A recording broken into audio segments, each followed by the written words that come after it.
Olá pessoal, boa noite, sejam bem-vindos mais uma vez aí ao canal. Pessoal, hoje a gente vai estar abordando aí três assuntos referente à produção, né? Referente à caixa corte e vinco e referente a layout e algumas questões aí, tá bom? Então vai ser um assunto aí bem bacana e que ocorre muito problema no dia a dia aí na produção, correto? Então o que que era, pessoal? A primeira coisa que eu ia estar comentando com vocês seria referente à, à embalagem do corte vinco, tá? O que que acontece, pessoal? Existem vários tamanhos de máquinas, vários tamanhos de facas, né? Corte vinco. E, e o que que acontece? Muitas das vezes a empresa ela acaba de mandar fazer uma faca, né? Entrou aquele pedido, corte vinco, ela acaba de mandar fazer uma faca, ela roda um pedido, dois pedidos ali no máximo, e essa faca já está encostada lá com algum problema, né? Tendo que ir para reforma ou alguma coisa do gênero assim para substituir alguma lâmina, né? Algum vinco, alguma coisa assim. Muitas das vezes até problema na própria madeira, né? Então o que que acontece, ó? Principalmente no caso da, desculpa, eu só instalei esse, no caso da Jato, né, que é aquela máquina grande, corte vinco plana. O que que acontece? As facas delas são tudo faca grande, tá? Sempre que você for mandar fazer essas facas, pessoal, vocês têm que mandar colocar as lâminas de entrada. Para quem não conhece, as lâminas de entrada são umas lâminas que vai aqui na ponta da faca, ó. Então você manda colocar nos quatro cantos, ó, tá? Que geralmente a máquina a jato ela vai e vem, geralmente ficam quatro pessoas, né? Duas de um lado, que é o que abastece e o que tira, e duas do outro que faz a mesma função, tá? Então ela fica indo e voltando, tá? Então ela sofre um impacto muito grande, essa faca, e se ela não tem essas lâminas de entrada, o que que acontece? O impacto é direto nas lâminas dela, tá? Isso ocasiona de estar empenando as lâminas, muitas das vezes até quebrando, sem contar a folga que gera muito rápido essas lâminas e acaba caindo, tá? Isso acaba destruindo a faca, reduzindo aí o tempo útil, a vida útil dela pela metade, tá bom, pessoal? Então são facas caras, né? Precisa ter uma atenção redobrada em cima disso. Então sempre peça para o seu faqueiro estar colocando as lâminas de entrada. Outra coisa, ocorrem muitos problemas, muitas das vezes dentro da empresa, referente à parte de conferência, né, da mesma quando chega. O que que acontece? Quando você for liberar alguma faca, né, principalmente se o cara, quando o cara vai na sua empresa, logicamente que ele vai ter que ir, que ele vai ter que levar, você libera algumas chapas para ele, tá? Para quê, pessoal? Para que ele traga a prova de corte, tá? Quando ele vier te entregar a faca, ele te trazer uma caixa já pronta, uma caixa batida já naquela faca, tá? Porque muitas das vezes você não tem tempo de ficar pegando aquela faca, indo lá na máquina, às vezes a máquina está ocupada e você não vai parar uma máquina só para bater uma amostra para testar. Então o cara ele já traz uma caixa de lá já pronta, quando chegar lá você fecha ela e só mede o comprimento, largura e a altura dela. Os encaixes se encaixou perfeitamente, tá? Tudo nos seus devidos lugares, pronto, não tem mais o que você está verificando naquela faca, tá? A não ser algum posicionamento que ele alterou, alguma coisa que ele mudou de lugar, mas isso aí você consegue tá pegando visualmente mesmo, tá bom, pessoal? Então isso é uma dica do dia a dia que você pode tá economizando tempo e dinheiro, né? Porque a matéria-prima em si, esses ferramental é tudo muito caro, né? Então não pode estar bobeando de jeito nenhum, tá bom? Outra coisa, pessoal, que eu queria estar falando com vocês seria referente ao layout em si, tá? O que que acontece? Você mandou o cara fazer um clichê, certo? Então deixa eu ampliar aqui.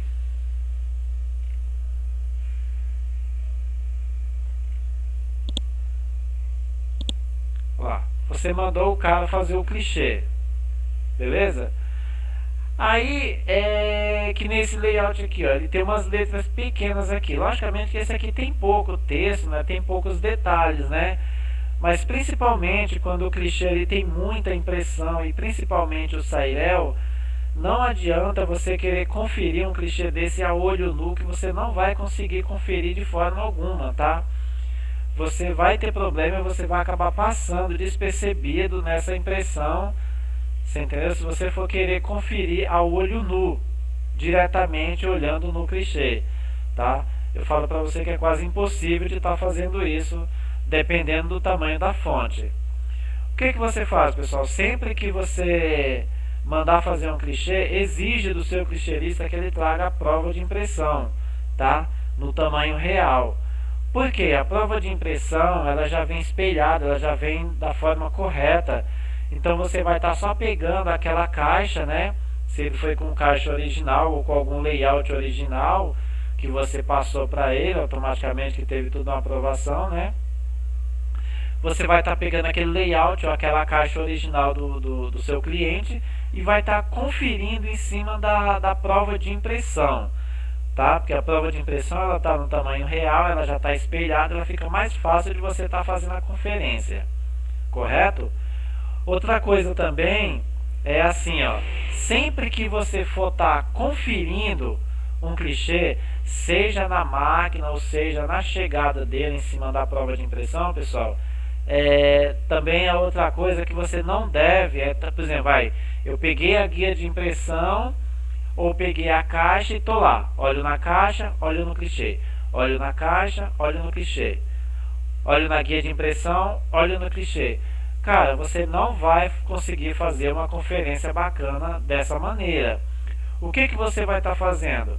Se você tiver com a caixa, você pega a caixa, vai olhando na caixa e vai marcando, tá? Na prova de impressão aonde você já conferiu.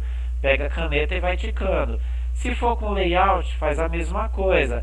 Ah, tá no processo, tá na produção. Cara, pega o layout e vai fazendo a mesma coisa, tá? Vai ticando, não confia que você já conferiu, que você olhou, porque você vai passar batido e você vai acabar tendo problema, tá? Sem contar que a conferência ela é contínua, tá? Você fez um setup de máquina lá, o cara ajustou e você é da parte de conferência, você deve estar conferindo, fazendo a conferência, né? No setup da máquina, terminou de fazer aquele setup, confere. Em seguida, começou a rodar, confere novamente, né? Se não está pegando fora, se os slots não está entrando, tá? Se não correu nenhum vínculo, dobra ela, fecha ela, certo? Dá uma verificada nas fontes, vê se não tá suja, beleza, pessoal? Então isso aí são dicas do dia a dia que às vezes acaba passando despercebido e muitas das vezes ocasiona em devolução, tá?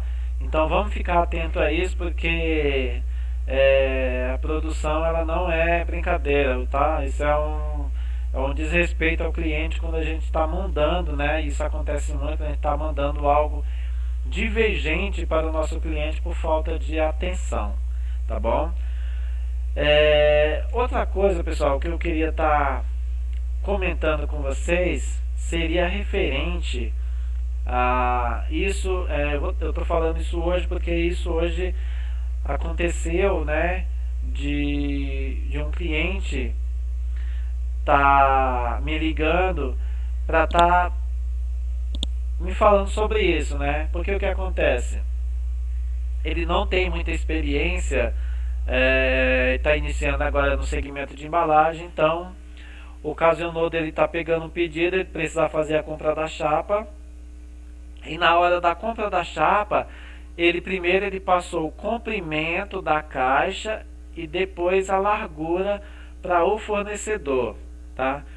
Porventura, essa caixa era uma caixa corte-vinco, cuja caixa tinha travas, né?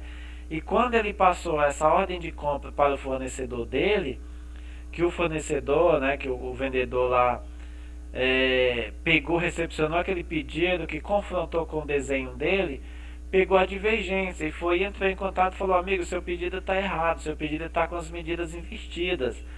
E ele batia na tecla que estava certo. Por quê? Se você vai conferir uma caixa dessa daqui, primeiro é comprimento e depois é largura, né? Então na cabeça dele a chapa era a mesma coisa, era primeiro o comprimento e depois a largura. E já na chapa, quando você vai pedir para o fornecedor, você vai pedir ela ao contrário, né? Se é caixa vincada, também é a mesma coisa, porém você vai estar discriminando os vincos para ele, certo? Mas no caso que é corte vinco, que vem sem vinco, vem a chapa já cortada, você tem que estar passando a largura mais o comprimento, depois o comprimento para o cara, certo? Porque senão quando a chapa chegar para você, você vai bater a caixa com a onda ao contrário, a onda invertida, tá bom? Então segue uma dica aí também para quem está iniciando aí no segmento, para quem não tem esse conhecimento, tá bom, pessoal? Outra coisa que eu queria estar falando também é assim, o cara, muitas das empresas, né, muitos representantes, às vezes ele perde cliente muito fácil, né? E fica assim, correndo sempre atrás do rastro, né? Porque o que acontece, pessoal? O cliente, você faz um trabalho em cima de um cliente. Você leva aí, às vezes, até um ano batalhando, né? Prospectando ali para estar conseguindo um cliente. Você abrir um cliente, hoje em dia, principalmente hoje em dia, é muito difícil, porque a concorrência é muito grande, tá? Então o cara, beleza, o cara foi lá, né, conseguiu fechar um pedido bacana, um pedido legal, uma quantidade razoável, tudo que o cara queria era estar fechando aquele pedido. Então entrou o pedido do cara lá, produziu a caixa pro cara, pegou a comissão dele, a empresa já faturou, tá tudo certo. Beleza, entregou a mercadoria pro cara e passa uma semana, passa 15 dias e passa um mês, né? Poxa, aquele cliente não me colocou mais pedido, tal, né? Aí fica sempre internamente perguntando: nossa, o cliente não colocou mais pedido.